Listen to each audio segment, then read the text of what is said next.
Alright, here we go again. Take two. So I got a new roll of plastic. So if you guys are wondering, what I'm using is Husky sheeting. You can get this at Sherwin-Williams. What I'm using is a 1.5 mil.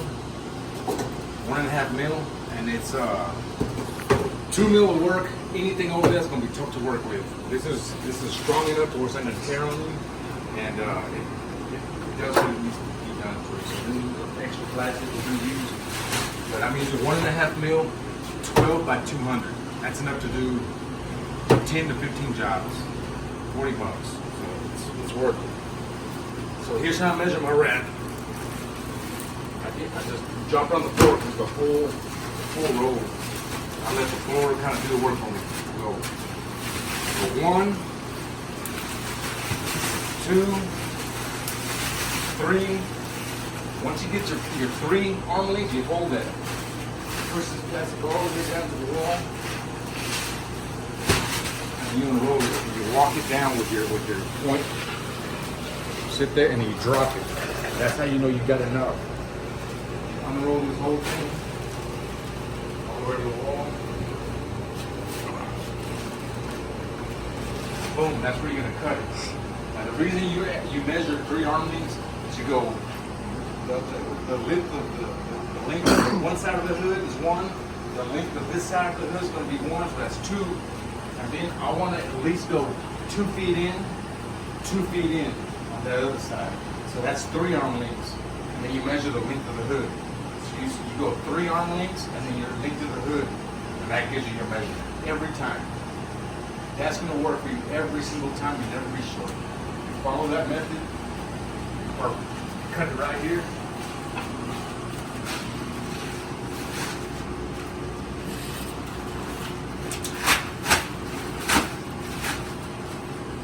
And you got to be careful with your flooring. I cut inside that grout. It's already kind of. You don't want to mess up their floors. Some guys are real specific. They have that plastic flooring and all that kind of stuff. With wood floors, you don't want to do that. Cutting on stainless steel, you can do that, or on cutting board or whatever. So once I got my plastic cut, roll that down, roll that down. This is my starting point. I always start from right to left. A lot of people like to start from the other side, but I like to start on this side. It's just easier for me. Maybe it's backwards, but it works for me. So, set my ladder up. I got my shims. And if you're going to use a lot of shims, always put some in your back pocket. That way you don't have to keep asking your helper, hey, hand me another shim. Have them in your back pocket, easy on the ready. Maybe you have a handful and set them right here in your ladder. So, every hood is different.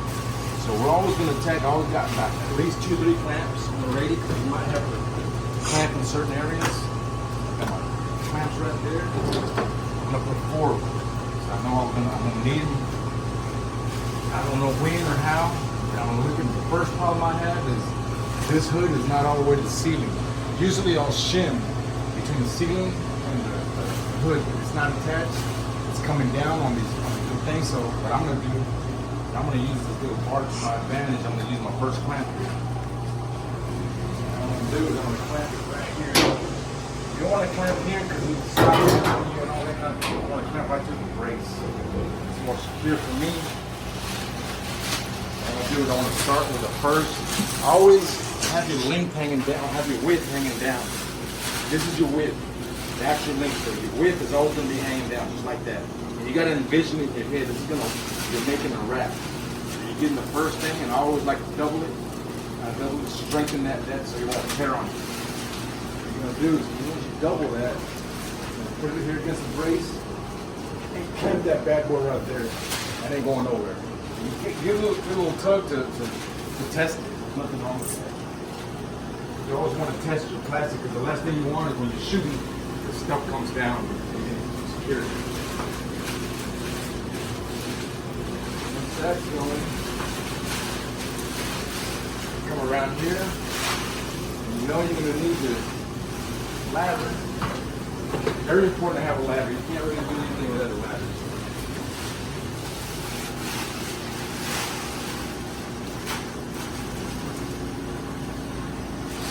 So next thing I do is I know I'm secure there.